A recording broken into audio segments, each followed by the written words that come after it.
አኮኩሉ ፋሚሊ የመረጃ የምክርና የአውታረ መረብ መድረክ ነው። ለእናንተ ጠቃሚ የሆኑ መረጃዎችን በጤና፣ በትምህርት፣ በንግድና በተለያዩ የማህበራዊ ጉዳዮች ይዘላችሁ ይቀርባል። በአስቸኳይ 194,000 የሚሆኑ የሀገሪቱ የጭነት መኪና አሽከርካሪዎች ስራቸውን እንዲያቆሙ ነው ይሄ ህግ የወጣው። ይሄ ህግ ሲወጣ በመጀመሪያ ደረጃ የህብረተሰቡን አስተያየት አልጠየቅም።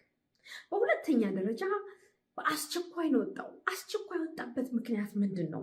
194,000 የሚሆኑ ሹፌሮች በሀገሪቱ ነዋሪ የሆኑ ያልሆኑ ማለት ግሪን ካርድ ሆልደርስ ቋሚ ነዋሪዎች የሆኑ ዜጋ የሆኑ ወይም ደግሞ ስደተኛቸው የሆኑ እነዚህ ሁሉ ይነዱታል። ትልቁን የትራንስፖርትን ዘዴ ደግፈው የያዙ ናቸው። አነስተኛና ትላልቅ የንግድ ተቋማትንና የመንግስት ድርጅቶችን እየደገፉ ያሉ ናቸው። ታዲያ እነዚህ በአስቸኳይ ስራቸውን እንዲያቆሙ ትዕዛዙ ሲወጣ ምንም ማስጠንቀቂያ አልነበረውም።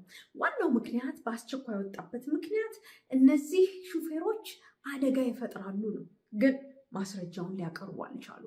በሁለተኛ ደረጃ እነዚህ ሹፌሩ የቀጠሩ የተለያዩ የሀገሪቱ ስቴቶች ወይም ክፍለ ግዛቶች ከጀርባ ማጥናትን አላደረጉም።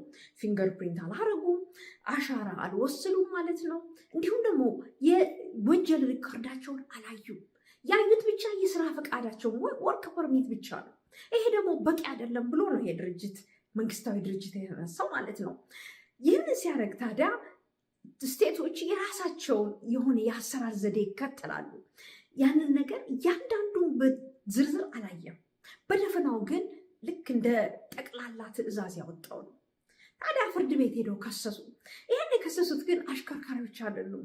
በሚገርማችሁ ሁኔታ የሀገሪቱ የአስተማሪዎች ህብረት እነዚህ ናቸው ተባብረው ክስ ያመሰረቱት። ሌላው በሎካል እና በፌዴራል በክፍለ ግዛቶችና በማዕከላዊ መንግስት ስር ተቀጥሮ የሚሰሩ የመንግስት ሰራተኞች ናቸው። ትክክል አይደለም አሉ። ትክክል ያልሆነበት ምክንያት ኢኮኖሚውን ያሽመደምዳል። በተለይ እነ ኒውዮርክ ያሉ ይሄ ትልቅ ሀገሪቱን ኢኮኖሚ የሚያናጋ ትዕዛዝ ነው። ጥናትም አልተደረገበትም። ድርጅቱ ይህንን አይነት ሀገሪቱን ኢኮኖሚ የሚያቃውስ የአስቸኳይ ትዕዛዝ ለማውጣትስ መብት አለው ወይ? መብት የለውም ብለው ነው ሁለቱ ተቀናጅተው ክስ የመሰረቱት። ክሱን ሰማና ዳኛው ኖቨምበር 10 ላይ አስቆመው ይህን ትዕዛዝ። ይሄ ኤመርጀንሲ ትዕዛዝ ሲጀመር አስቸኳይ ሆኖ ሊወጣ አይገባም።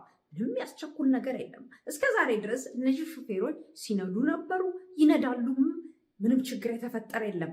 ሊያቀረቡት ደግሞ ይሄ ድርጅት ላቀረበው ደግሞ አሽከርካሪዎች ችግር አደጋ ይፈጥራሉ፣ አሽከርካሪዎች ከጀርባቸው የወንጀል ጥናት የአሻራ ጥናት አልተደረገም ለሚለው የወረቀት ማስረጃ አላቀረበም። ስለዚህ ብሎ ለጊዜው አስቆሞታል። አሁን ባሉበት ሁኔታ ሹፌሮች ምን እያደረጉ ነው? እየነዱ ነው።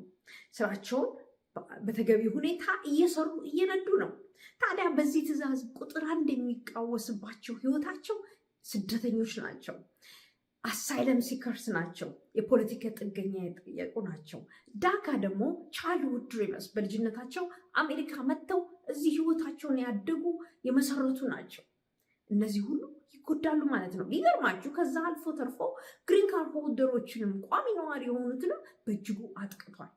ስለዚህ ይሄ እንደገና ሊጠናበት ይገባል። መንግስት ይሄንን ሲያወጣ ስልጣኑን ኢሚግሬሽን ስልጣኑን ተጋፍቶ ነው የማዘዝ ኢመርጀንሲ ማውጣት ወይም የአስቸኳይ ትዕዛዝ የማውጣት መብቱን ተጋፍቶ ነው ወይስ ደግሞ ማንኛውንም አይነት ጥናት ሳያጠና እንደዚሁ ብቻ በደመነፍስ ትዕዛዝ ማውጣት ይችላል?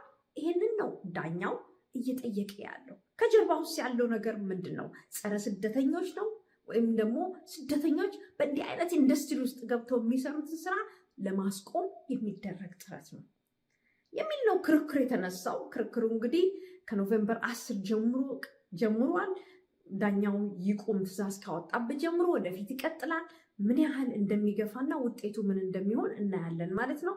መልካም ጊዜ። ዌብሳይታችንን akulkuluFamily.com ይጎብኙ።